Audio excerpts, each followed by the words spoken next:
ಮಾಡಾಕತ್ತೀವೋ. ಅವಾಗ ಹಗ್ಗ ಕಟ್ಟಿ ಅದನ್ನ ಒಯ್ದ್ರು ಒಂದು ಕಡೆ ಒಯ್ದು ಅದನ್ನ ಶೃಂಗಾರ ಮಾಡಿದ್ರು ನೋಡ್ರಿ.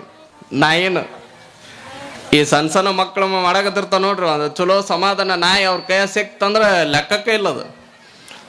ಅದಕ್ಕೆ ಮಸ್ತ್ ಸ್ವಚ್ಛ ತೊಳೆದು ಅದಕ್ಕೊಂದು ಪೇಂಟ್ ಬಡ್ದು ಅದಕ್ಕೊಂದು ಮ್ಯಾಲ ಹೂವು ಇಟ್ಟು ಅದು ಏನು ಮೆರವಣಿಗೆ ಮಾಡಾಕತ್ತಿರ್ತಾವ ಈ ಹೋಳಿ ಹುಣ್ಣಿಮೆಗೆ.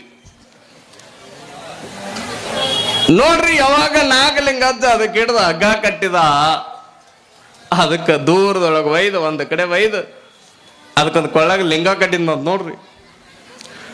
ಅದಕ್ಕೊಂದು ಜನಿವಾರ ಹಾಕಿದ್ನಂತ ನಾಯಿಗೆ.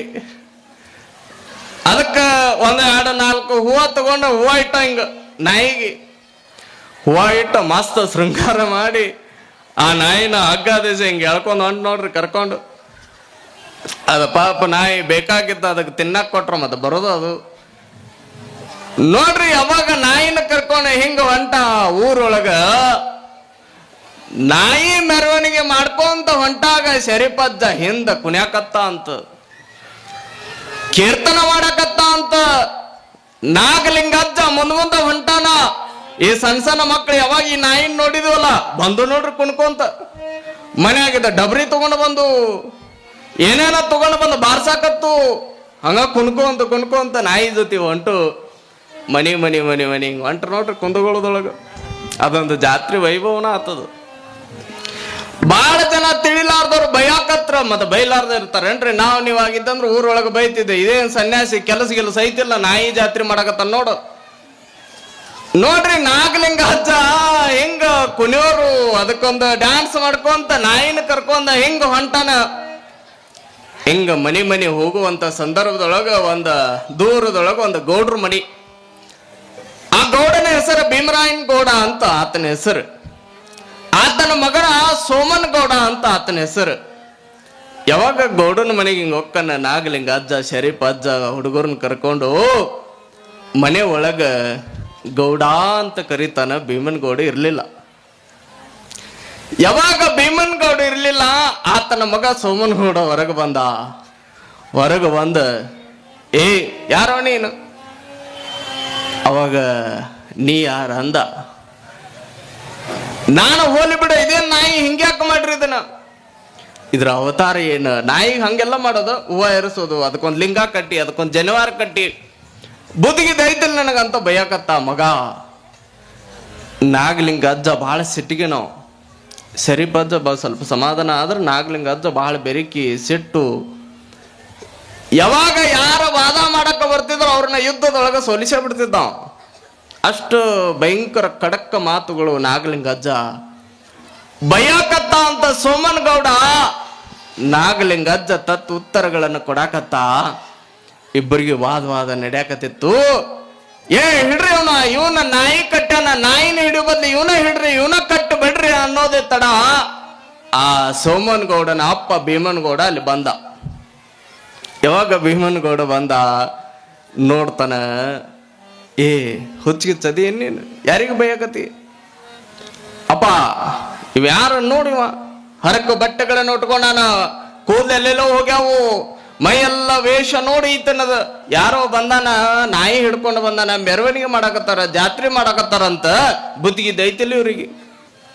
ಅವಾಗ ಅಪ್ಪಂದ ಬೈಬೇಡಪ್ಪ, ಅವರು ಮಹಾತ್ಮರು ನೋಡ್ರಿ. ಮಕ್ಕಳಿಗೆ ನಿಮಗೆ ಹೇಳ್ಕೊಡ್ರಿ, ಮಕ್ಕಳಿಗೆ ಹಿಂಗ ಒಳ್ಳೆಯ ಸಂಸ್ಕಾರಗಳನ್ನು ಕೊಟ್ಟಾಗ ಮಕ್ಕಳು ಕಲಿಯೋದಕ್ಕೆ ಸಾಧ್ಯ. ಆ ಗೌಡ ಒಂದ್ 2 ಏಟ ಬಡಿ ಅಂತಿದ್ರ ಮಕ್ಕಳು ಏನು ಸಂಸ್ಕಾರ ಕಲಿತಿದ್ರಿ, ಅವತ್ತು 2 ಏಟ ಬಡಿತಿದ್ದ, ಮುಂದ್ ಚಾಕು ತಗೊಂಡು ಬರ್ತಿದ್ದ. ಅಲ್ಲಿ ಊರಾಗ ತುಂಬ ಬಡಕು ಅಂತಾನ ಹೊಕ್ಕಿದ್ದ. ನೋಡ್ರಿ ಅಪ್ಪ ಕಲಿಸುವಂತ ಮಾತು. ಕಾವಿ ಬಟ್ಟೆ ಉಟ್ಕೊಂಡು ಬಂದಾರ ಮಹಾತ್ಮರವರು, ಅವ್ರಿಗೆ ಯಾಕ ಬೈಯಾಕತಿ? ನೋಡ್ರಿ ನಾಗಲಿಂಗ ಅಜ್ಜ ಹೆಂಗ ನಿಂತಿದ್ದ. ಏನ್ರಪ್ಪ ಇದು ಏನು ಮಾಡಾಕತ್ತೀರಿ? ನಾಯಿ ತಗೊಂಡು ಅದಕ್ಕೊಂದು ಲಿಂಗ ಹಾಕಿರಿ, ಅದಕ್ಕೊಂದು ಜನಿವಾರ ಹಾಕಿರಿ, ಏನಿದು? ಅವಾಗ ನಾಗಲಿಂಗ ಅಜ್ಜ ಅಂದಂತ ನೋಡ್ರಿ, ಗೌಡ ನಾಯಿ ಅಂದ್ರ ಅಟ್ಟ ಸರಳ ತಿಳ್ಕೊಂಡು ಏನ್ ನೀನು? ನಾಯಿ ಅಂದ್ರ ಅಟ್ಟ ಸರಳ ತಿಳ್ಕೊಂಡು ಏನೋ? ನಾ ಅಂದ್ರ ನಾರಾಯಣ, ಈ ಅಂದ್ರ ಈಶ್ವರ. ನಾರಾಯಣ ಈಶ್ವರನ ಸ್ವರೂಪವಾಗಿರುವಂತದ್ದು ಯಾವುದು ಅಂದ್ರ ನಾಯಿ. ಅದಂದ್ರೆ ಏನ್ ತಿಳ್ಕೊಂಡಿವ ನೀನು? ಅವಾಗ ನೋಡ್ರಿ, ಇಡೀ ಕುಂದಗೋಳನ್ನು ಸೇರಿಸಿ ನಾಯಿ ಜಾತ್ರೆ ಮಾಡಿದ್ದ ಅಂತ. ಕಾಲಭೈರವನ ಜಾತ್ರೆಯನ್ನ ನಾಗಲಿಂಗ ಅಜ್ಜ ಮಾಡಿದ್ದ ಅಂತ. ನೋಡ್ರಿ, ಈ ಪವಾಡಗಳು ಎಷ್ಟು ವಿಚಿತ್ರ, ನಮಗ್ ಕೇಳೋದಕ್ಕೆ ಎಷ್ಟು ವಿಚಿತ್ರ ಇರ್ತಾವ ನೋಡ್ರಿ ಪವಾಡಗಳ. ಏನಿದು, ಯಾವ ಪವಾಡವನ್ನ ಯಾವ ಪುರಾಣವನ್ನ ಕೇಳಾಕತ್ತೀವಿ ನಾವು ಅನಿಸ್ತದ ನಮಗೆ. ಎಂತಿಂಥ ಪವಾಡಗಳಾಗಿ ಅಲ್ಲ. ನಾಗಲಿಂಗ ಅಜ್ಜ ನೋಡೋ ಪವಾಡಗಳೆಲ್ಲ ವಿಚಿತ್ರ ಹಿಂಗ ಇದ್ದು ನೋಡ್ರಿ. ನಾಗಲಿಂಗ ಅಜ್ಜ ಯಾವಾಗ ಹಿಂಗ ಅಡ್ಡಾಡ್ಕೊಂತ ಮತ್ತ ಅದೇ ಕುಂದಗೋಳು ಪಟ್ಟಣದೊಳಗೆ ತಡರಾತ್ರಿ ಹಿಂಗ ಹೋಗುವಂತ ಸಂದರ್ಭದೊಳಗ ಶರೀಫ ಮತ್ತು ನಾಗಲಿಂಗ ಅಜ್ಜ ಇಬ್ರು ಅನ್ಯೋನ್ಯವಾಗಿ ಹೊಂಟಾರ ನೋಡ್ರಿ. ಹೋಗುವಂತ ಸಂದರ್ಭದೊಳಗ ಈ ಗರಗದ ಮಡಿವಾಳಪ್ಪ ಹೆಸರು ಕೇಳಿರ್ಬೇಕು ನೀವು.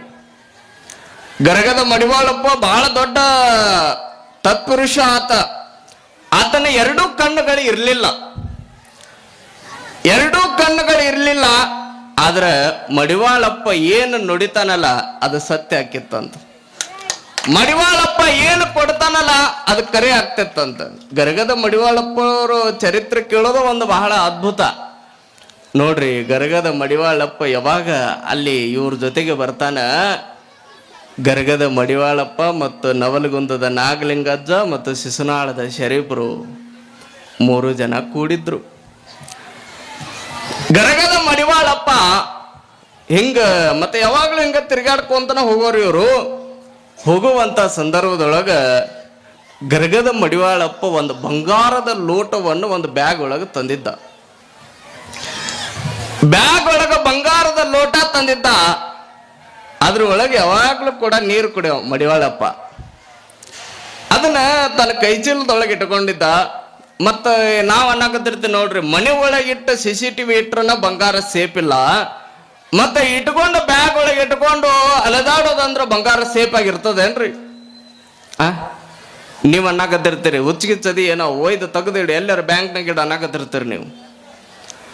ನೋಡ್ರಿ, ಗರಗದ ಮಡಿವಾಳಪ್ಪ ಯಾವಾಗ ಬಂಗಾರದ ಲೋಟವನ್ನ ಬ್ಯಾಗ್ ಒಳಗೆ ಇಟ್ಕೊಂಡು ನಾಗಲಿಂಗ ಮಡಿವಾಳಪ್ಪ ಹೆಂಗ ಹೋಗುವಂತ ಸಂದರ್ಭದೊಳಗ ಪ್ರತಿ ಹಳ್ಳಿ ಒಳಗ ಹೋಗಿ ಗಿಡದ ಕೆಳಗು ಅಲ್ಲಿ ಇಲ್ಲಿ ಗುಡಿಗಳ ಹತ್ತಿರದೊಳಗ ಮಲಗುವಂತ ಇವರು ಮಡಿವಾಳಪ್ಪ ರಾತ್ರಿ ಮಲಗುವಾಗ ಕೇಳೋವಂತ ನಾಗಲಿಂಗ ಅಜ್ಜಗ, ಏ ನಾಗಲಿಂಗ, ಮತ್ತೆ ಇಲ್ಲಿ ಕಳ್ರು ಬರಂಗಿಲ್ಲ ಏನೋ?